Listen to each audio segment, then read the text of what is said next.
আসসালামু আলাইকুম, সবাই কেমন আছেন? আশা করি সবাই ভালো আছেন। আলহামদুলিল্লাহ, আমি আমজাদ আপনাদের মধ্যে নতুন আরেকটি ভিডিও নিয়ে চলে আসলাম। আশা করি ভিডিওটার সাথেই থাকবেন, সম্পূর্ণ দেখবেন। তো আমি এই মুহূর্তে আছি আমাদের ঢাকা চট্টগ্রাম মহাসড়কে। তো ঢাকা চট্টগ্রাম মহাসড়কের কিছু গাড়ির চলাফেরার দৃশ্য আপনাদের মধ্যে তুলে ধরলাম। তো ভিডিওটা যদি শেষ পর্যন্ত দেখেন আশা করি বুঝতে পারবেন। তো দেখেন, আমার সামনে একটা এশিয়া এয়ারলাইন্স আছে আমাদের কুমিল্লারে। তো এটার সামনে আছে আবার রয়্যাল কোস্ট। মানে এই এশিয়া এয়ারলাইন্স মানে রাস্তার মধ্যে এতটা পরিমাণ রাফ গাড়ি চালায় যা ভাষায় প্রকাশ করা যাবে না। এগুলো প্রতিনিয়ত রাস্তার মধ্যে খুবই দুর্ঘটনার শিকার হয়ে থাকে।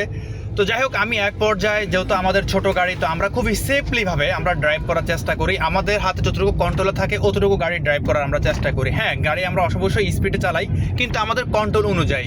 তো এক পর্যায়ে এশিয়া এয়ারলাইন্স আমাকে কোনো প্রকারের সাইড দিচ্ছিল না। ডাইনে গেলে ডাইনে যায়, বামে গেলে বামে যায়। তো এক পর্যায়ে সিস্টেম মতো ওকে ওভারটেক করে ফেলে চলে আসলাম। তো ওভারটেক করে সামনে আসার পরে আমার সামনে যেটা প্রাইভেট কার দেখতেছেন, একটা প্রিমিয় গাড়ি। এই প্রিমিয় গাড়িটা মনে করলেন যে আমি ওর গাড়ির গতি ছিল 80, আমার তো গাড়ির গতি ছিল প্রায় 100। তো যখন দেখতেছে আমি পিছন থেকে হর্ন দিয়ে গাড়িটা আসতেছি হেড ডিপা দিয়ে, তো আমাকে দেখে মানে ও আমাকে সাইড দিবে না, আমার সাথে পাল্লা নিচ্ছে। মানে ও দেখেন আমি যত স্পিডে চালাচ্ছি ও তত স্পিডে চালাচ্ছে। মানে কথা হচ্ছে ও আমাকে আজকে সাইড দিবে না, কারণ ওরটা হচ্ছে ওল শেপের গাড়ি, আমারটা হচ্ছে ওল শেপের গাড়ি। ঠিক আছে। তো যাই হোক, এক পর্যায়ে ওকে আমি সিস্টেম মতো ওভারটেক করে চলে আসছি, কারণ ওর সাথে আমি পাল্লা নিতাম না। কারণ ও আমাকে, হয়তো আপনি ইতিমধ্যে দেখছেন, আমাকে যেটা ও চাপ দিছে, চাপটা দেওয়ার কারণেই আমাকে একটু ইগোতে বাইজে গেছে। তো সামনে যে রিল্যাক্সটা ছিল সেই রিল্যাক্স, আসলে এই রিল্যাক্স সিলভার কোস্ট বাসগুলো এগুলো রাস্তার মধ্যে খুবই একদম ঠান্ডা মাথায় চলে।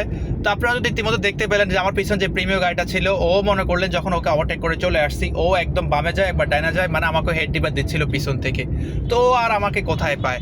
তো সামনে আসার পরে কক্সবাজারের একটা লোকাল বাস, এই যে সামনে আমার যে বাসটা দেখতেছেন, এই লোকাল বাসটা বাইরে ভাই, মানে আমি তো মানে অবাক হয়ে গেলাম ওর টান দেখা।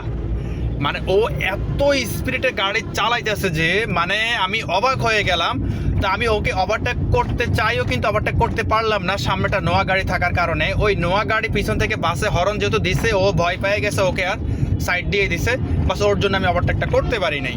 কিন্তু দেখেন ও এত স্পিডে গাড়ি চালাতেছিল, তো এক পর্যায়ে আমি একটু সাইড পাইছি, সাইডটা পাইয়া সুন্দর করে ওকে সিস্টেম মতো ওভারটেকটা করে ফেলছি। আর সামনে দেখেন আমাদের নোয়াখালীর রায়পুরের জোনাকি রাস্তা, তো মনে করলেন যে এটা ওনাদের, মানে পুরো রাস্তা ওর। ঠিক আছে, মানে ওর নিয়ন্ত্রণ নিয়ে নিছে। তো বাস ড্রাইভার ভাইদের উদ্দেশ্যে বলতেছি, ভাই আপনারা ড্রাইভিং করবেন হাইওয়ে রাস্তা, ঠিক আছে, আপনারা যে কোনো সাইড মেনটেন করে ড্রাইভিং করেন। আপনার পিছন থেকে যে গাড়িগুলো আসতেছে, যদি আপনি যদি না পারেন তাহলে ওদেরকে একটু সাইড দিয়ে দেন, ওরা চলে যাক। তো যাই হোক, আর কি বলবো, সামনে আসতে না আসতে জোনাকি বাসের গ্লাস দিয়ে দেখেন এক মহিলা কি পরিমাণ বমি করতেছে, আর আমার গাড়ি তো এখান দিয়ে গ্লাসটা সামনে একদম ভরে যাইতেছিল।